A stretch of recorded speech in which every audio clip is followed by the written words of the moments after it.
नमस्कार.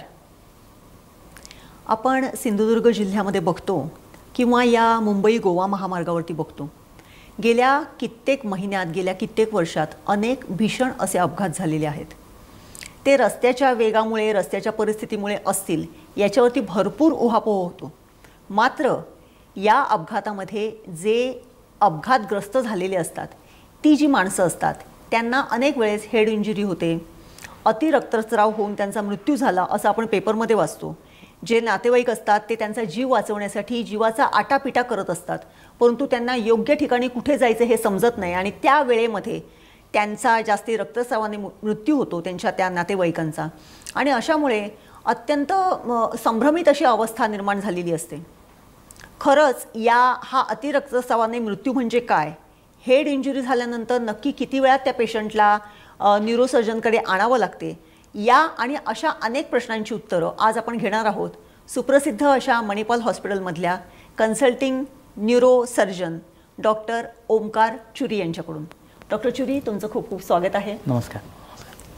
सगळ्यात महत्त्वाचं म्हणजे आपण बघतो मुंबई गोवा महामार्ग हा खरं म्हणजे आता सध्या अपघातांचा एक सापळा झालेला आहे. दर एका दिवसाला एक ॲक्सिडेंट, मग तो 2 व्हीलरचा असू देत, 4 व्हीलरचा असू देत. वेग हा आपण जर क्रायटेरिया बाजूला ठेवला, परंतु त्या अपघातग्रस्त जी झालेली माणसं असतात त्यांना बऱ्याच वेळेस हेड इंजुरी हे त्यांचं सगळ्यात महत्त्वाचं एक कारण असते. जोरात डोकं जमिनीवरती आपटणं, आणि अशा वेळेस फार लगबगीने तो पेशंट हॉस्पिटलपर्यंत आणला जातो. नक्की काय असते ही अवस्था, आणि ज्या अवस्थेमध्ये ज्या वेळेत तो पेशंट येतो, किती वेळात तो पेशंट आला तर त्याला तुम्ही वाचवू शकता, किंवा काय परिस्थिती त्यावेळेस झालेली असते? ॲक्च्युली पहिल्यांदा सगळ्यांचा नमस्कार आणि मला इथे बोलवल्याबद्दल आभार. जसं तुम्ही म्हणालात, आम्ही ॲज न्यूरोसर्जन्स आम्ही वेगळ्या प्रकारचे मेंदूचे आजार वगैरे बघतो. यात ॲक्सिडंट किंवा ज्याला आम्ही हेड अँड स्पाईन ट्रॉमा असं म्हणतो, ते वेगळं यासाठी असतं कारण कुठला तरी तुम्ही एक साधी गाठ घ्या मेंदूची, ती गाठ हळूहळू मे बी 3 महिन्यात 4 महिन्यात हळूहळू मेंदूत वाढेल, पण ती मेंदूला तेवढा वेळ पण देते ॲडजस्ट होण्यासाठी. सगळ्यात महत्त्वाचं कुठल्याही मेंदूच्या किंवा मणक्याच्या आजाराला घेऊन प्रॉब्लेम होतो तो एकच होतो की इतर भागांपेक्षा मेंदू थोड्याफार प्रमाणात वेगळा आहे.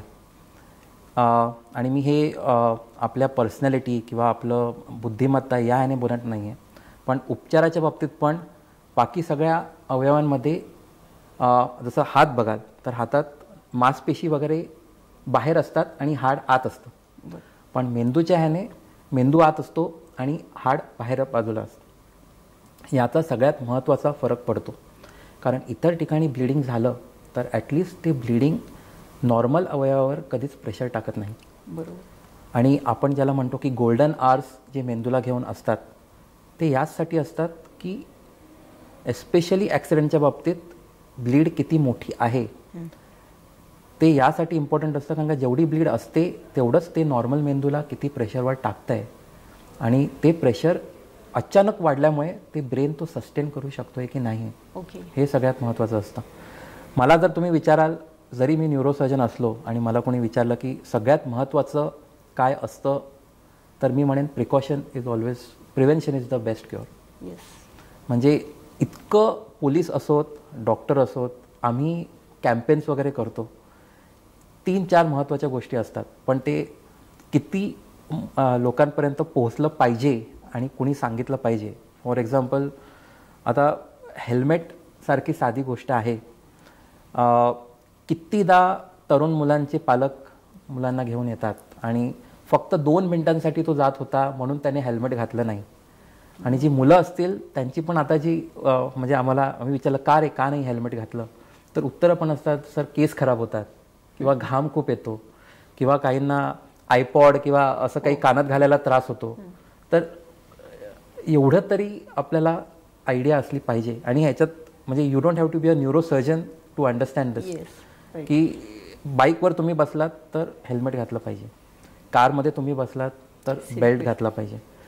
आणि महत्त्वाचं आपल्याकडे फॉलोअप पण कसा असतो की समोर बसलेला माणूस हेल्मेट घालेल, मागे बसलेला माणूस हेल्मेट घालणार नाही, तर तो मागे बसला आहे म्हणून त्याला इजा होणार नाही असं कुठे लिहिलेलं नाही आहे. सिमिलरली जी माणसं गाडी चालवताना मागे बसतात, मोस्ट ऑफ द टाईम जी पेशंट आमच्याकडे पोचतात ते मागची माणसं पोचतात, कारण गाडी अचानक थांबल्यामुळे ती पुढे जाऊन आपटतात. बरोबर. दुसरं जे मी इथे आल्यावर पाहिलं आहे, जसं तुम्ही म्हणाल महामार्गावर लहान मुलं, त्यांना मांडीवर घेऊन बसणं. कारण का आपल्या देशात लहान मुलांसाठी स्पेशल चेअर किंवा त्यांना प्रोटेक्शन असं आपण केलेलंच नाही. हा टॉपिक मी यासाठी आणतो आहे ट्रीटमेंटच्या आधी, कारण इथूनच ट्रीटमेंट सुरू होते. बरोबर. कारण इंजरीज इतक्या कमी होतात.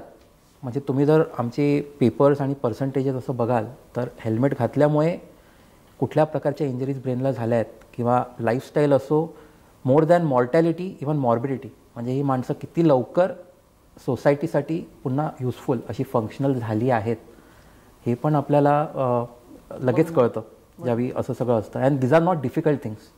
To wear a seat belt in a car is easier than driving the car. बरोबर. पण हे आधी कळलं पाहिजे. दुसरं जे असतं, actually coming to the problem, brain is a very sensitive organ. ब्रेनचा प्रत्येक जर सेंटीमीटर क्यूब घेतला तर त्याचं काही ना काही फंक्शन असतं. जितका तो भाग इन्व्हॉल्व होईल तितकं पेशंटला डेफिसिट असतं. एक गोष्ट जी ओव्हरऑल सोसायटीमध्ये आहे की एकदा मेंदूला मार बसला की पुढे तो माणूस कधीच नॉर्मल होत नाही. हे थोडं चुकीचं आहे हा समज. किती प्रकारच्या इंजरीज आहेत, म्हणजे ब्रेनमध्ये पण खूप लेयर्स असतात. एक तर चामडी असते, चामडीच्या खाली हाड असतं, हाडाच्या खाली अजून एक आवरण असतं, त्याच्या खालती मेंदूतलं आपल्या सगळ्यांच्या मेंदूमध्ये जे पाणी असतं त्याच्या खालती मेंदू असतो.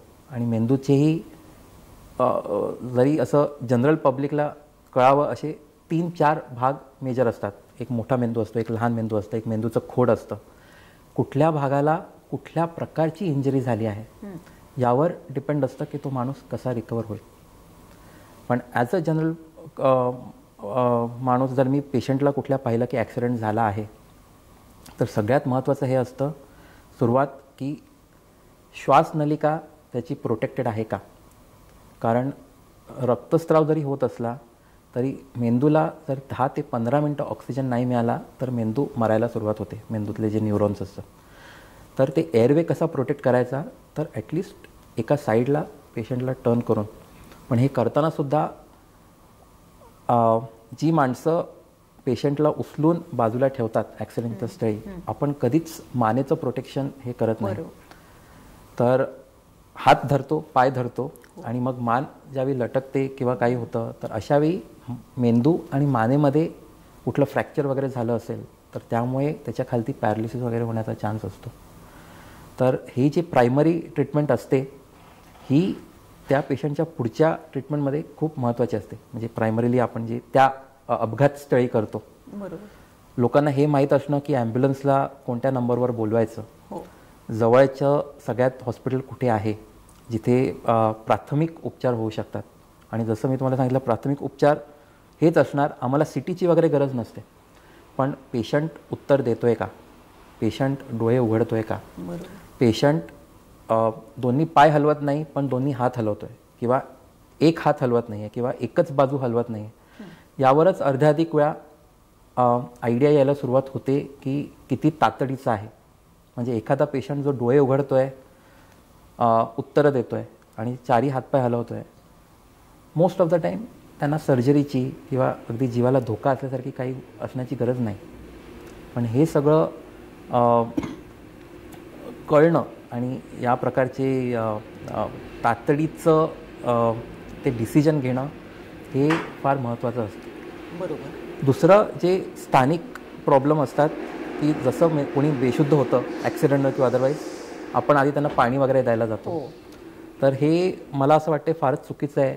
कारण जर त्या माणसाने ते पाणी गिळलं नाही तर ते पाणी फुफ्फुसात वगैरे जाऊन मग खूप पेशंट्सना ॲक्सिडेंट झाल्यावर उलट्या वगैरे येतात.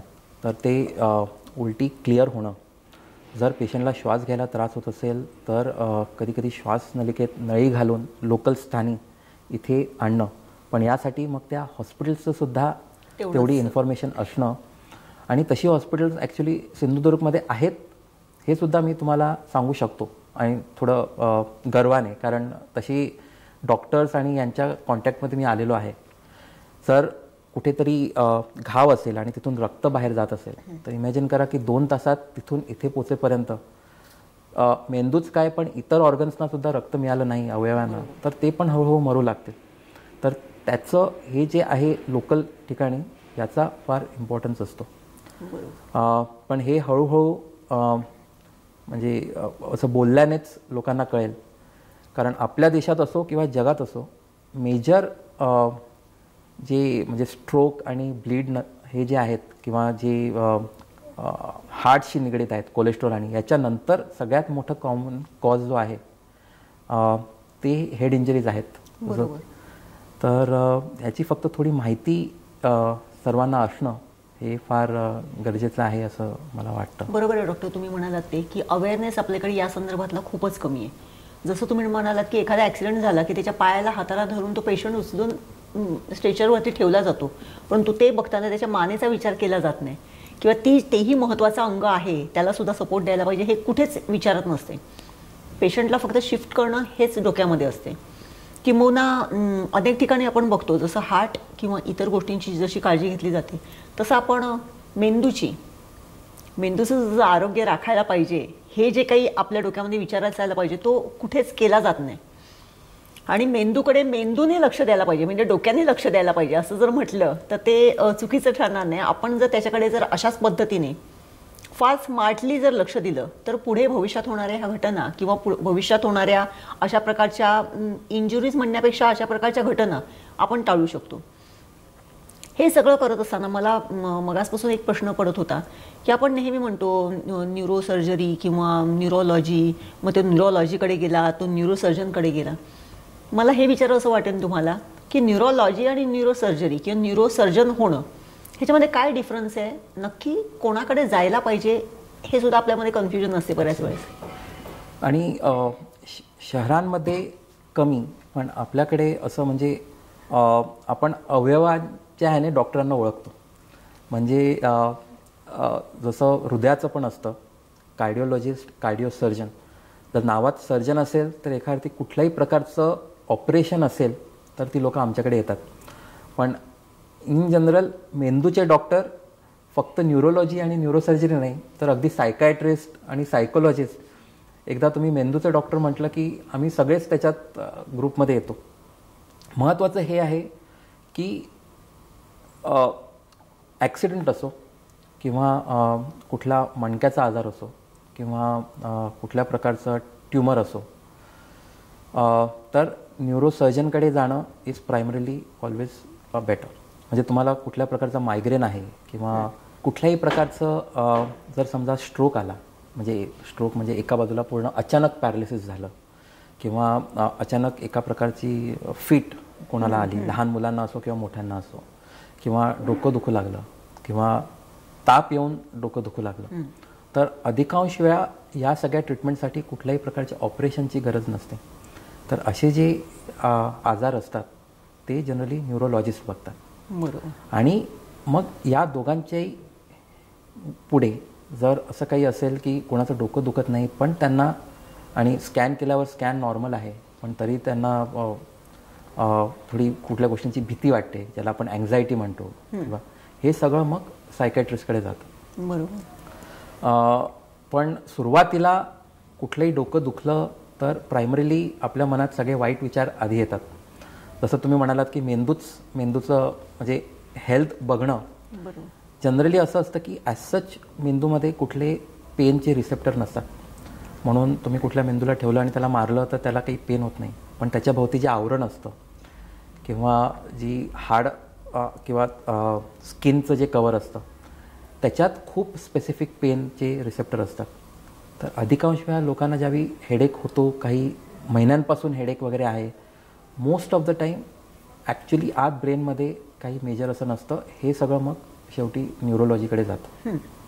पण कुठलाही ॲक्सिडेंट किंवा इमर्जन्सीचं काही हे असेल then generally it comes to neurosurgery. बरोबर. आणि जो पॉईंट तुम्ही रेस केला मेंदूच्या आरोग्याबद्दल त्याचं कारण पण हेच आहे की अनलाईक अदर ऑर्गन्स म्हणजे तुम्ही 4 लोकांची हृदय अशी बघितली तर ती दिसतात पण सारखी आणि त्यांचं काम पण सेम असतं. रक्त आत जातं, रक्त बाहेर जातं. ऑफकोर्स जेनेटिक वगैरे फॅक्टर्स असतात पण तुम्ही 4-60 वर्षांच्या माणसांना घेतलं तर त्यांचा मेंदू दिसायला सारखा असेल पण ती माणसं कधीच सेम नसतात. बरोबर. आणि हा फरक कळणं हे पण महत्त्वाचं असतं, कारण खूप वेळा आम्ही असं ऐकतो की त्याला पण तसाच मार बसला पण तो बरा झाला, यांना असा मार बसला पण त्यांना तसं झालं.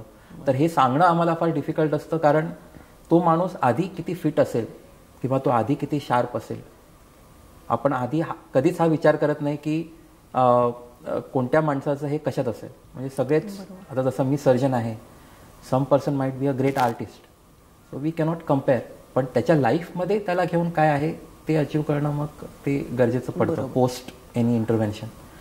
तर नंतर मेंदूच्या हेल्थबद्दल will have a word also. मी तर असं म्हणजे जसं आपण म्हणतो व्यक्ती तितक्या प्रकृती, तसे व्यक्ती तितके मेंदू.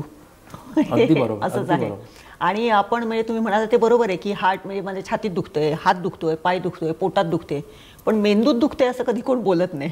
त्यामुळे ते नक्की काय आहे, कशामुळे आहे दुखणं, किंवा आपल्याला त्यामुळे खरंच आपल्याला मेंदूला काहीतरी इजा झालेली आहे का, किंवा मेंदूशी संबंधित तो आजार आहे का, हे आपल्याला समजायला फार वेळ लागतो. हे सगळं आपण जेव्हा चर्चा करतो त्यावेळेस नेहमी म्हणजे स्पॉन्डिलिसिस म्हणजे आता 2 व्हीलरवरती गाड्या चालवणं किंबहुना 4 व्हीलरमधून सुद्धा एका पोश्चरमध्ये ड्रायव्हिंग करणं, आणि आताचे खड्ड्यांचे दिवस आहेत, खड्डेमय रस्ते आहेत, त्यामुळे तर सतत ते जे काही आपला मणका जो काही त्रास होत असतो त्या मणक्याला तो कुठेच दिसत नाही. म्हणजे गमतीने असं बोललं जाते की ह्या रस्त्यावरून जर गेलो तर at end of that road जर तिथे ऑर्थोपेडिक डॉक्टरचं दुकान असेल तर ते 100% चांगलं चालेल असं म्हटलं जाते. पण तो त्याचबरोबर या मणक्यातून जाणारे जे काही मज्जातंतू आहेत त्यांना बाधित होणारं हे जे काम ह्या रस्त्यांमुळे किंवा ह्या खटक्यांमुळे हे जे होत असते ते कशा पद्धतीचं असते, आणि त्याचा काय म्हणजे असं सातत्याने होणाऱ्या ह्या इजांचा परिणाम काय होऊ शकतो? खूपच म्हणजे माझ्या जवळचा प्रश्न आहे असं मी म्हणेन मला. कारण पुन्हा आता इथे प्रॅक्टिस सुरू केल्यापासून एक गोष्ट जी लक्षात येते की कोकणातलं साधारण जे राहणीमान आहे ते इतकं आरामाचं आहे म्हणून जनरली लोक खूप 90-95 पर्यंत जगतात. बरोबर. म्हणजे इथे आल्यावर सगळ्यात एल्डरली जो माणूस मी ऑपरेट केलेला आहे तो पण 98 वर्षाचा होता, and that was a brain surgery. However मणक्याचा जो आजार आहे एक गोष्ट जी होते की इट डझंट किल यू. म्हणजे स्पॉन्डलायसिस होणं हा ॲक्च्युली मी जनरली त्याला रोग म्हणतच नाही. मी असं म्हणतो की जसं आपलं वय वाढतं, काही लोकांचे गुडघे दुखतात, काही लोकांचे खांदे दुखतात, इट इज वन जॉईंट. मणक्यात सुद्धा 25 हाडं असतात. सायंटिफिक याच्यात वेगळं असतं, पण आपण 25 म्हणू त्याला. मानेत 7 असतात, छातीत 12 असतात, कमरेत 5 असतात. जनरली कोणी असं म्हणत नाही की माझा पाठीचा मणका दुखतो, कारण त्या भागात जास्त हालचाल नसते. मान आणि कंबर आपण आयुष्यभर मुवमेंट होते. आणि कोणाला जर विचारलं की कुठल्या वाहनाचं आता हे आहे तर ते म्हणेल नाही त्याला ऑइलिंगची गरज असते, हे असेल ते असेल. असं अगदी आपण गाडीबद्दल तर लोकांचं ज्ञान अगदीच फ्युएल हे पाहिजे, पेट्रोल या प्रकारचं पाहिजे, कुठल्या कुठल्या प्रकारची नावं. तेच जर मी स्वतःच्या बॉडीला मशीन असं समजून म्हटलं तर आपण त्याला निग्लेक्ट करत राहतो. बरोबर. म्हणजे देवाने आपली मान आणि कंबर बनवली आहे थोडीशी कर्व्ड बॅकवर्ड्स. म्हणजे ज्यावेळी आपण उभं राहतो आणि 30 डिग्री वर बघतो ताऱ्यांकडे वगैरे, that is the natural position. आता आपले लाईफस्टाईल अशी झाली आहे, आपण दोघंही आता बसलो आहे, is not a natural position that we should be in. तुम्ही गाडीबद्दल म्हणालात, कोविड नंतर तर आता 20-20 वर्षांची मुलं मी बघतो बिकॉज मोबाईल्स. हो. म्हणजे मोबाईललाही बघणं किंवा कॉम्प्युटर स्क्रीनला बघणं म्हणजे पूर्ण हात असा खाली ठेवून मान पूर्ण, it is not a natural position. आणि आपण यंग असताना आपल्याला ते कळत नाही, कारण there is a lot of good oil in the joints. पण जसं आपलं वय वाढतं that water content goes down. या सगळ्या हाडांमध्ये खूप सॉफ्ट टिश्यू असतात, ते सॉफ्ट टिश्यूज हार्ड होऊ लागतात. ते मग मणक्यांवर किंवा मणक्यातून ज्या प्रत्येक लेवलला नसा बाहेर जातात त्यांच्यावर प्रेशर टाकू लागतात. आणि मग लोक म्हणतात माझी पाठ दुखते, किंवा पायातून कमरेतून पायात करंट वगैरे जातो, कुठली तरी एक नस दाबली गेली आहे. आणि अधिकांश वेळा ऑलमोस्ट 100 पैकी तुम्ही म्हणाल 90-95% लोकांमध्ये या लोकांना पण ऑपरेशनची गरज लागत नाही. हा एक दुसरा जो गैरसमज आहे की एकदा स्पॉन्डिलायसिस झाला की आता कॉलरच पाहिजे, असं नसतं. चांगला आहार यात, आणि त्यात ॲक्च्युली कोकणातलं जे जे आम्ही सांगतो, अंड असो किंवा मासे असो किंवा दूध असो, आपल्याकडे तर हे सगळं ॲसचच खूप चांगल्या प्रमाणात आहे. आणि म्हणूनच मला वाटतं माणसांचे मेंदू पण आणि मणके तेवढे अगदी फ्रेश असतात. At the age of 90 also they are living a good life. बरोबर. पण थोडाफार व्यायाम, म्हणजे आपली आधीची जी पिढी आहे त्याच्यापेक्षा आता आपल्या पिढीमध्ये आणि आपल्या नंतरच्या पिढीमध्ये ते जे the age at which they present, ते वय हळूहळू कमी होत चाललेलं आहे. आणि त्याचं कारण is basically the lifestyle that we are living. आहार लागतो, थोडासा सूर्य लागतो, थोडंसं व्यायाम लागतो. आणि अधिकांश वेळा या सगळ्यांमुळे हे जे मणक्याचे आजार जे असतात ते of course most of the time they are better. बरोबर. दुसरा जो गैरसमज आहे तो हा आहे की जेव्हा आमच्याकडे पेशंट येतात तर काही कारणांमुळे आम्ही सांगतो की आता जर तुम्हाला हे सगळं करून बरं वाटत नाही, next step is to go in, आणि त्या लेवलला जर तुम्हाला त्रास होत असेल देन वी ऑपरेट. पण मग लगेच कुठून कुठून त्यांना कळलेलं असतं की एकदा मणक्याचं ऑपरेशन झालं की हे असतं ते असतं ते असतं.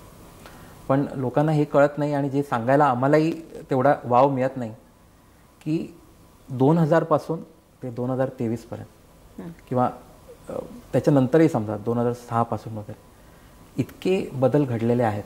2000 मध्ये आता अख्खं जग आपल्या खिशात मावेल असं असतं. जर जगात सगळीचकडे इतकी टेक्नॉलॉजी आलेली आहे की आता गाड्या येत आहेत त्याच्यात ड्रायव्हरला बसायची गरज नाही, तर त्या प्रकारचेच ॲडव्हान्सेस मेडिकल फील्डमध्ये पण होतात. तर आता आमच्याकडे खूप असे टेक्निक्स आहेत ज्यामुळे मेंदूचं मणक्याचे ऑपरेशन्स खूप सहज झालेले आहेत. ऑफकोर्स कुठलंही ऑपरेशन विदाऊट रिस्क नसतं, पण आधी साधा CT स्कॅन नव्हता, मग CT होता त्यावेळी MRI नव्हता. आता आम्ही ड्युरिंग सर्जरी माहिती करून घेऊ शकतो की कुठल्या नसेला डॅमेज होतंय की नाही, इंट्रो ऑपरेटिव्हली चेक करून. किंवा हाडाच्या आत मेंदू कसा दिसतो हे कळत नाही, पण आता या पण टेक्नॉलॉजी आहेत की एक्झॅक्टली मेंदूवर 2 सेंटीमीटरची तरी गाठ असेल तरी कुठल्या भागात हाड काढायचं हे ऑपरेशनच्या आधी आणि ऑपरेशनच्या मध्ये सुद्धा किती गाठ निघालेली आहे हे चेक करण्यासाठी टेक्नॉलॉजीज आमच्याकडे आहेत. पण हे लोकांना सांगणं डिफिकल्ट असतं, कारण त्यांनी कोणाकडून तरी ऐकलेलं असतं ज्याचं ऑपरेशन 1990 मध्ये झालंय. 1990ची न्यूरोसर्जरी आणि 2023ची न्यूरोसर्जरी यात खूप फरक. आणि हे पण ज्यावेळी लोक आमच्याकडे पोचतील त्यावेळीच आम्ही त्यांना सांगू शकू याच प्रकारे. तर हे थोडं कळणं गरजेचं आहे. बरोबर आहे. मी असं म्हणेन म्हणजे अशा वेळेस त्या लोकांनी त्यांचा मेंदू न वापरता डॉक्टर काय सांगतायत किंवा डॉक्टरांचा मेंदू काय सांगतोय त्यानुसार उपचार जर केले तर त्यांना त्याचा चांगला इफेक्ट होऊ शकतो. आता जसं तुम्ही म्हणालात की स्पॉन्डिलायटिसचं हे आहेत, तसेच मेंदूमध्ये गाठी होतात किंवा ट्यूमर, त्याच्यासाठीचे जे काही उपचार आहेत हे सगळ्यात महत्त्वाचं म्हणजे आधी त्याची कारणं काय असू शकतात आणि त्याच्यावरती उपचार कशा पद्धतीने केला जातो. जसं लंगचा कॅन्सर होतो, तर लंगच्या कॅन्सरमध्ये आणि स्मोकिंगमध्ये क्लिअरली एक कोरिलेशन आलेलं आहे. म्हणजे जी माणसं स्मोक करतात त्यांना कधी ना कधी म्हणजे त्यांना कॅन्सर व्हायचा चान्स जास्त आहे. So if you don't smoke you are at low risk. ब्रेनला घेऊन आत्तापर्यंत तरी असे स्पेसिफिक काही कारणं आहेत की असं केल्याने होतं असं नाही आहे. पण अगेन ज्या गोष्टी शरीराला अफेक्ट करतात, जे केमिकल्स आपल्या पोटात जातात, त्या केमिकल्समुळे इतर भागांना जसा त्रास होतो तसंच मेंदूलाही होतो. सध्या जे डिरेक्ट कारण अजूनही रिसर्चमध्ये आहे ते म्हणजे रेडिएशन विथ द फोन किंवा ॲसचच हवेत आता आपण इतक्या सगळ्या गोष्टींमुळे जे आहेत त्यामुळे कदाचित यंगर लोकांमध्ये गाठी होण्याचं प्रमाण हळूहळू वाढत चाललं आहे. पण exact correlation as a scientific study अजून रिसर्चमध्ये आहे. The only thing we can do is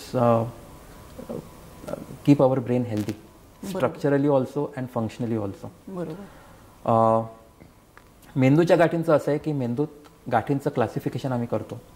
हा एक सगळ्यात मोठा गैरसमज as a neurosurgeon we feel. एकदा कोणी म्हटलं की मला मेंदूची गाठ झाली, गेम ओव्हर, म्हणजे आता तुझं आयुष्य संपलं, आता बस, आता काहीच नाही पुढे.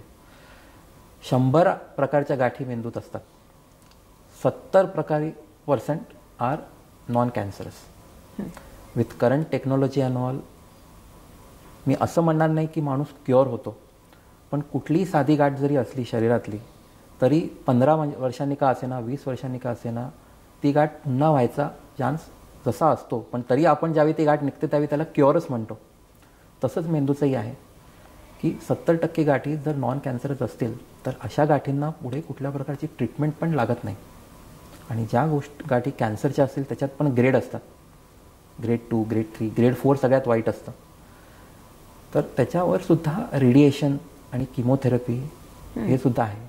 म्हणजे ग्रेड 4ची गाठ असेल आणि आम्ही म्हटलं की याला 2च वर्ष आयुष्य आहे, तर ते ॲव्हरेज असतं. पण याचा अर्थ असाही असू शकतो की काही लोक 2 वर्षापेक्षा कमी जगतील, पण याचा अर्थ हाही होतो की काही लोक 2 वर्षापेक्षा खूप जास्त सुद्धा जगू शकतात. आणि हे यावर डिपेंड करतं की ही गाठ मेंदूच्या कुठल्या एरियात आहे. पण हे सगळं बघण्याचंच आम्हाला ट्रेनिंग असतं. तर त्यासाठी त्यांनी म्हणजे विचार करून ॲटलिस्ट सगळी माहिती घेणं गरजेचं आहे. बरोबर. सध्या आपल्या जगात हे पण चाललं आहे की ऑनलाईन आपण खूप काय काय बघतो आणि त्याच्यात कसं आहे की अंगठ्याचं नख जरी थोडं हे झालं तरी त्याच्यात इन्फेक्शन वगैरे होऊन शेवटी माणूस मरू शकतो असं लिहितात.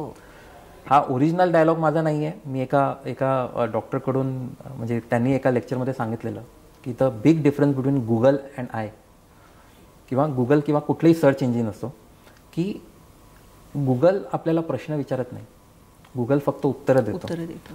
डॉक्टर तुम्हाला प्रश्न विचारतो, बरोबर, आणि मग त्याचं निदान करतो. कुठलाच डॉक्टर तुमच्याकडचं सगळं ऐकून असं होणारच नाही की डॉक्टरने तुम्हाला कुठलाच प्रश्न विचारलेला नाही. बरोबर. असं जर असेल तर मग तुम्ही थोडं त्यांना जाऊन भेटलं पाहिजे आणि मग तुमचं डिसिजन घेतलं पाहिजे. बरोबर. असा कुठलाच डॉक्टर तुम्हाला सांगणार नाही की नाही तुम्ही ऑपरेट करूनच घ्या, तुमच्या शरीरावर तुमचा हक्क असतो.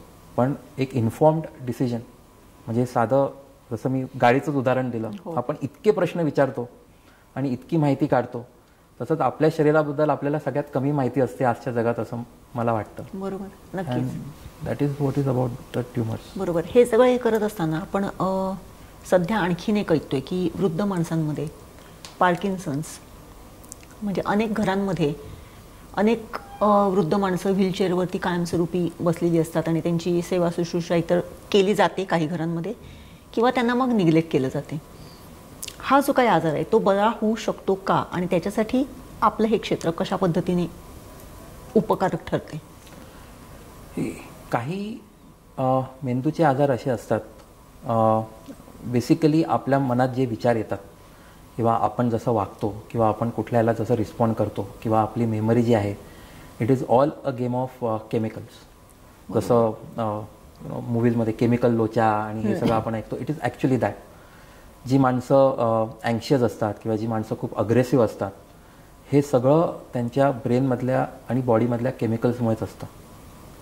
मेंदूतले काही केमिकल्स असे असतात जे आपल्याला हॅपीनेस देतात, काही केमिकल्स असे असतात जे आपल्याला मेमरी रिटेन्शन, आणि जसा आपण अभ्यास जास्त करू तेवढं ते केमिकल जास्त रिलीज होतं.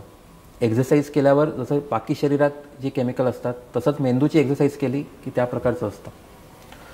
पार्किन्सन्स पण यासाठी होतो की ही जी काही केमिकल्स आहेत त्यापैकी एक केमिकल जे आहे डोपामिन, ते कमी होतं मेंदूतल्या एका लहानशा भागात, ज्याची साईज 5 ते 7 मिलीमीटर असते.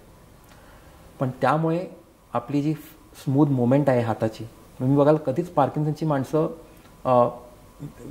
मेमरी लॉस वगैरे त्यांना नसतो. त्यांना फक्त 3-4 प्रमुख हे असतात. हात थरथरतात, चालताना त्रास होतो, थोडा बॅलन्स जातो, बोलताना थोडा त्यांचा चेहरा किंवा बोलण्याचं हे जड होतं.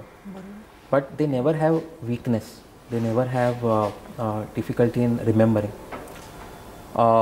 तर जनरली मेडिकल ट्रीटमेंट जी असते पार्किन्सनची ती प्रायमरीली मेडिकल असते. त्याच्यात औषधच देतो आम्ही, आणि औषधं म्हणजे काय करतो की हे केमिकल बाहेरून प्रोव्हाइड करतो. ओके.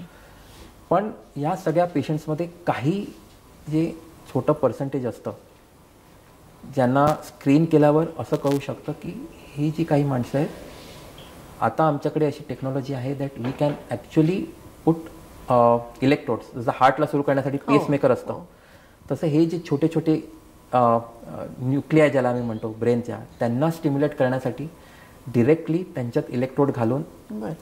हार्टला आपण जसं इलेक्ट्रिसिटी देतो तसं त्यांना इलेक्ट्रिसिटी देऊन ते केमिकल प्रोड्यूस करण्यासाठी आपण त्यांना करंट देऊ शकतो. Is it possible in everyone, म्हणजे सगळ्या पेशंटना ज्यांना पार्किन्सन्स आहे त्यांना आपण हे देऊ शकतो का, तर त्याचं उत्तर आहे नाही. पण ॲटलिस्ट हे तरी पेशंटना कळलं पाहिजे की असे उपचार उपलब्ध आहेत.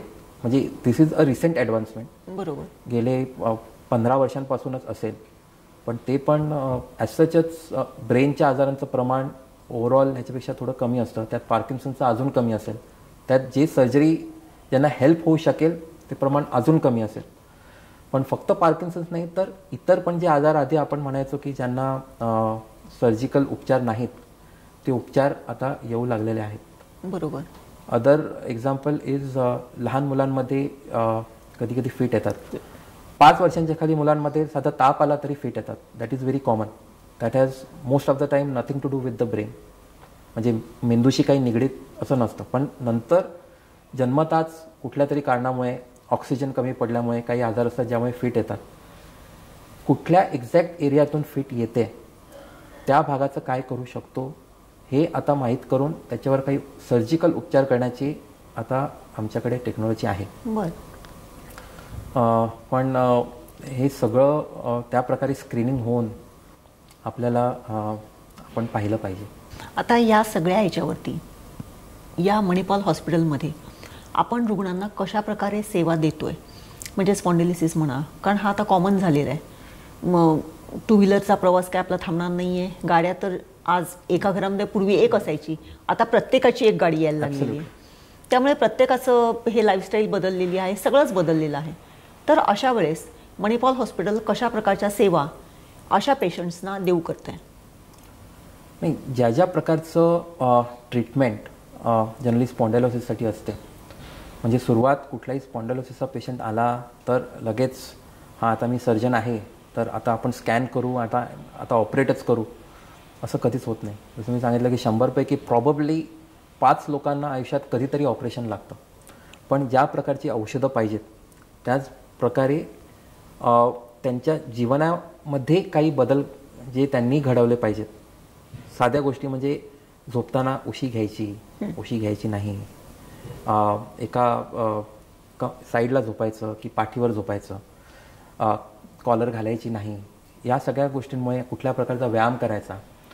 काही वेळा फिजिओथेरपी असते, काही वेळेला ट्रॅक्शन असतं.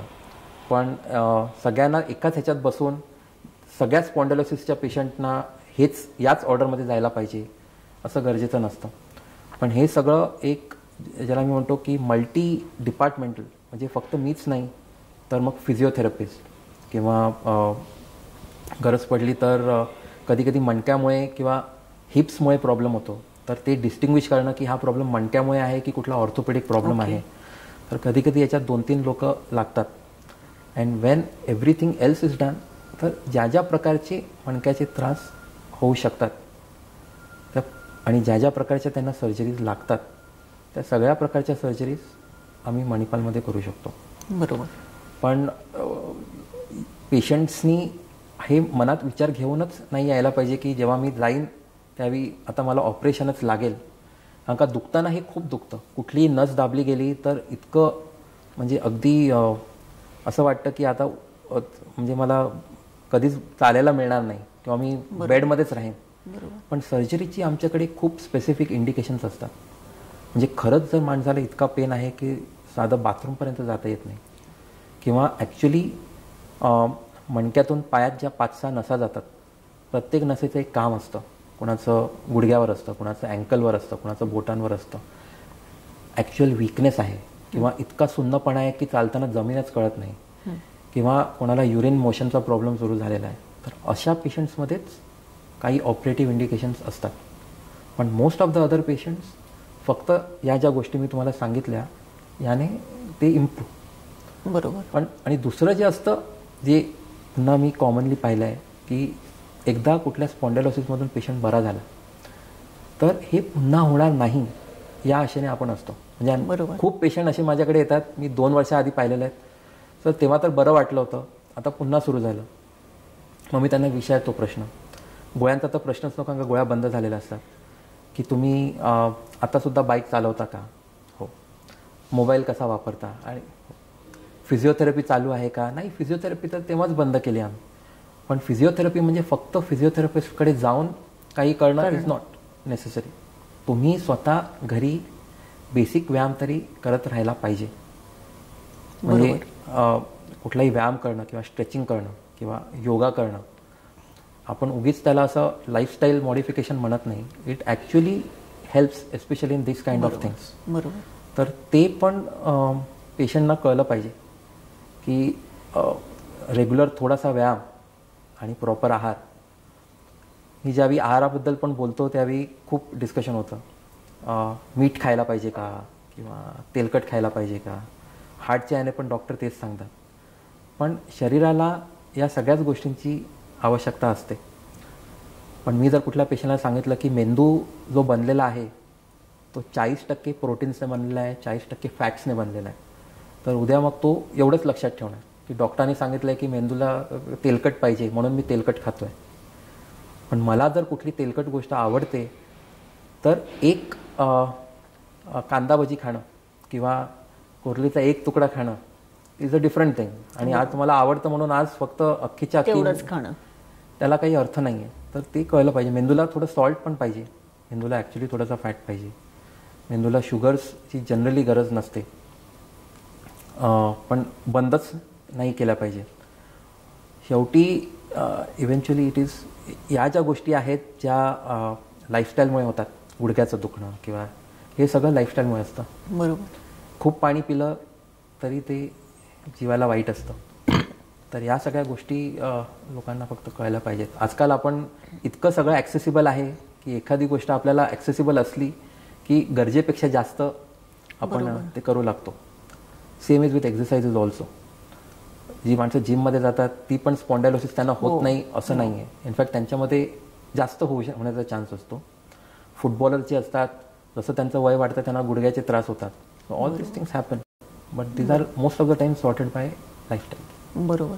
म्हणजे या सगळ्या आजारांना म्हणजे शस्त्रक्रिया ही अल्टिमेट म्हणजे शेवटचा एक मार्ग आहे, परंतु काउन्सेलिंग, डॉक्टरांकडचं काउन्सेलिंग हे सुद्धा जास्ती महत्त्वाचं आहे. म्हणजे मॅक्झिमम विकार हे काउन्सेलिंगवरती सुधारू शकतात.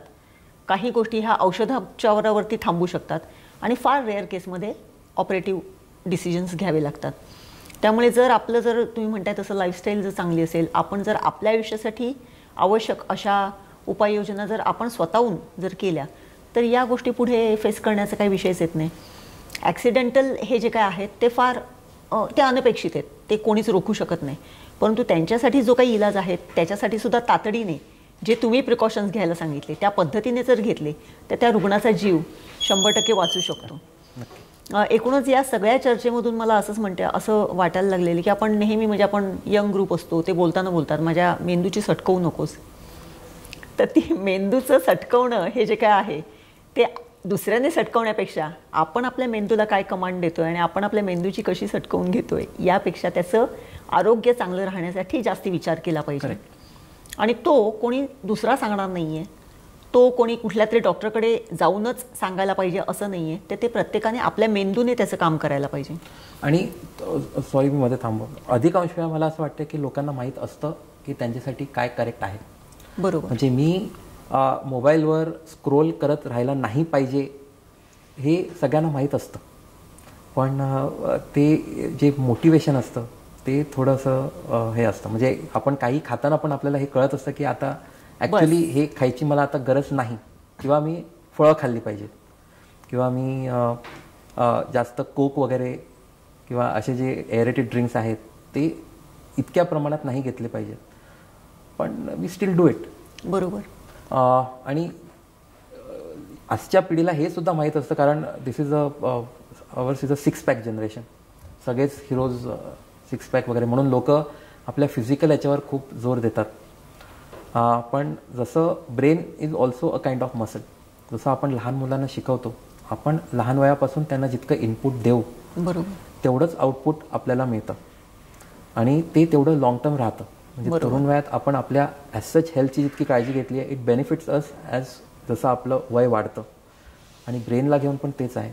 बरोबर. म्हणजे मी जे तुम्हाला एक्झाम्पल दिलं होतं 60 वर्षांचा मेंदू अल्कोहोल, दारू असो किंवा सिगरेट असो किंवा इतर गोष्टींचं सेवन असो, या सगळ्यांचा आयुष्यभर मेंदूवर, मणक्यांवर, हाडांवर फरक पडतच असतो. बरोबर. काही गोष्टी आपल्या हातात नसतात. उदाहरणार्थ ट्युमर्स, जसं मी सांगितलं. काळजी घेणं आपल्या हातात आहे, पण हे असूनसुद्धा काही ट्युमर्स जे असतात ते जेनेटिक असतात. ते त्या पिढीमध्ये यांना असेल तर त्याच्या खालतं, पण हे खूप रेअर असतं. मणक्याचे जे आजार आहेत, मला पर्सनली असं वाटतं की कोणीच वाचू शकत नाही. म्हणजे मी जर सर्जन आहे, मी जर 10 तास 12 तास ऑपरेट करतो, कधी ना कधी मलाही मणक्याचे आजार होणार. पण हे मला माहीत आहे, म्हणून त्यावर आतापासूनच थोडं प्रिकॉशनरी हे करायचं. बरोबर. Is what everyone has to understand. काही गोष्टी वयापरत्वे असतात. एक अजून सगळ्यात कॉमन गोष्ट, ज्याला पुन्हा मी आजार म्हणणार नाही, असं होतं की जी माणसं 65 वयाच्या वर असतात, आणि हे मी ज्यावेळी मुंबईत ट्रेनिंग घेत होतो त्यापेक्षा गोव्यात जास्त आढळते, कारण का 65च्या वरची माणसं जास्त भेटतात मला आता. की आपण ज्यावेळी साधं पडतो किंवा चालता चालता आपला बॅलन्स गेला, डोकं आपटलं वगैरे, तर जनरली आपल्याला काही होत नाही. पण 65च्या वर जी माणसं असतात त्यांचा मेंदू थोडासा श्रिंक होऊ लागलेला असतो. तर अशावेळी हाडामध्ये आणि मेंदूमध्ये थोडीशी गॅप असते. बरोबर. अशावेळी ज्यावेळी माणसं पडतात, प्लस वयस्कर माणसं कधी कधी कुठल्या रक्त पातळ करणाऱ्या गोळ्या वगैरे त्यांना चालू असतात, तर ते पडलं तर त्यावेळी त्यांना काहीच वाटत नाही, कारण अगदी किरकोळ मार असतो. पण अशा 65 वर्षांच्या वरच्या माणसांमध्ये जनरली 5 ते 10% लोकांमध्ये असं होतं की हळूहळू ते मेंदूमध्ये आणि हाडामध्ये थोडंसं रक्ताचं कलेक्शन सुरू होतं, आणि ते इमिजिएटली कळत नाही. ते 2 ते 3 महिन्यांनी स्लोली एक बाजू वीक होऊ लागते. आणि हा नॉन कॅन्सरस किंवा नॉन ट्युमर असा असणारा आजार आहे 65 वर्षांच्या वरच्या माणसांमध्ये. बरोबर. आणि जितकी आता वय आपलं म्हणजे क्वालिटी ऑफ लाईफ वाढते आणि लाईफ एक्सपेक्टन्सी वाढते, तसे हे आजारसुद्धा कॉमन होऊ लागलेले आहेत. बरोबर. तर जनरली जरी किरकोळ आजार असेल, पण समजा त्या दिवशी डोकं दुखलं किंवा तुम्ही काही वेळासाठी बेशुद्ध झालात किंवा काही नाही जरी झालं, पण तुम्हाला रक्तपातळ करणारी गोळी चालू आहे, तर पुढचे 2 ते 3 महिने थोडं प्रिकॉशन घेणं गरजेचं आहे.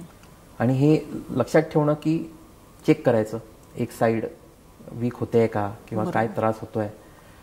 आणि हा जो आजार आहे हा 100% ज्याला मी म्हणतो, ऑफकोर्स थोडीशी रिस्क असते, but this is what is a curable thing. म्हणजे once we take out that clot, people can live their normal life what they were living. बरोबर. सो बट ते सुद्धा एक्सप्लेन करणं आम्हाला डिफिकल्ट जातं. बट अशा खूप सारे वेगळ्या गोष्टी आहेत ज्या आता नवीन होत आहेत, तर हे लोकांनी जाणून घ्यायला पाहिजे. बरोबर. नक्कीच. एकूणच आपण जर बघितलं तर आत्ता हार्ट म्हणा किंवा आपली हाडं म्हणा किंवा इतर आपले अवयव जे आहेत त्यांच्या संदर्भातला अवेअरनेस प्रचंड प्रमाणामध्ये आहे, परंतु मेंदू ज्याच्यावरती आपल्या शरीराचं सगळं कार्यकरण अवलंबून असते, त्याची मात्र आरोग्याची जी काही काळजी घ्यायला पाहिजे ती कुठेतरी घेताना आपण दिसत नाही आहे. आणि त्याचे परिणाम आपल्याला आत्ता डॉक्टरांनी सांगितलेल्या अनेक आजारांमध्ये दिसू लागलेले आहेत. हे खरं म्हणजे लगेच दिसण्यासारखे दृश्यपरिणाम नसतात, परंतु हळूहळू कालांतराने होणारे त्याचे जे काही परिणाम असतात ते मात्र आपल्या शरीराला घातक होऊ शकतात. मग त्याची तेवढी इंटेन्सिटी वाढण्याच्या अगोदर जर आपण उपचार केले तर निश्चितच हे क्युरेबल आहेत. आणि सगळ्यात महत्त्वाचं म्हणजे डॉक्टरांनी प्रत्येक मुद्द्यावरती असं सांगितलं की प्रत्येक वेळेस शस्त्रक्रिया करणं हा शेवटचा उपाय नाही, तर याच्या अगोदरचे सुद्धा अनेक उपाय आहेत की जे आपण अवलंबू शकतो आणि त्याच्यातून आपलं आरोग्य सुधारू शकतो. निश्चितच आपण हा कोकण पट्टा जर बघितला तर आपल्याकडे घट्ट कमरेने, ताठ मानेने आणि अत्यंत कुशाग्र बुद्धिमत्तेने जगणारी अशी माणसं आहेत. खूप. आणि हे तिन्हींचं आरोग्य जर आपल्याला जपायचं असेल तर डॉक्टरांनी सांगितलेल्या प्रत्येक गोष्टीचा अवलोकन आणि अवलंब आपल्या सगळ्यांनी करणं आवश्यक आहे असं मला वाटते. एकूणच या सगळ्यासाठी हे सगळं करून देखील जर तुम्हाला काही इजा झालीच किंवा काही प्रॉब्लेम आला तर 100% मणिपाल हॉस्पिटलमध्ये त्याच्यावरती अत्यंत खात्रीशीर असे उपाय आहेत. आणि मणिपाल हॉस्पिटलमधल्या डॉक्टर ओमकार चुरींसह त्यांची संपूर्ण डॉक्टरांची टीम ही तुमच्यासाठी सदैव उपलब्ध आहे. त्यामुळे वेळ न दवडता आपल्या मेंदूचं सुद्धा आरोग्य जपा आणि जर काय अशीच इमर्जन्सी असेल तर 100% मणिपाल हॉस्पिटलमध्ये येऊन या डॉक्टरांचा सल्ला 100% घ्या. डॉक्टर शुरी, तुम्ही खूप सुंदर असं सांगितलं, कारण मेंदूच्या संदर्भामध्ये आत्तापर्यंत इतकी चर्चा कधीच झालेली नव्हती.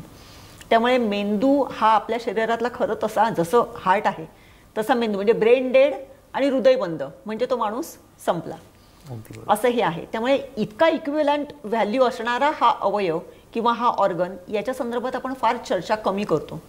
त्या आरोग्य जपण्यासाठी, त्याचं आरोग्य जपण्यासाठी आणि पर्यायाने आपला मणका, आपलं संपूर्ण शरीराचं स्वास्थ्याचं जपायचं असेल तर काय करायला पाहिजे ह्याचं तुम्ही खूप सुंदर असं विवेचन केलं. त्याबद्दल संपूर्ण कोकणसाद लाईव्ह आणि दैनिक कोकणसादच्या वतीने तुमचे खूप खूप धन्यवाद. थँक्यू. नमस्कार. Thank you so much.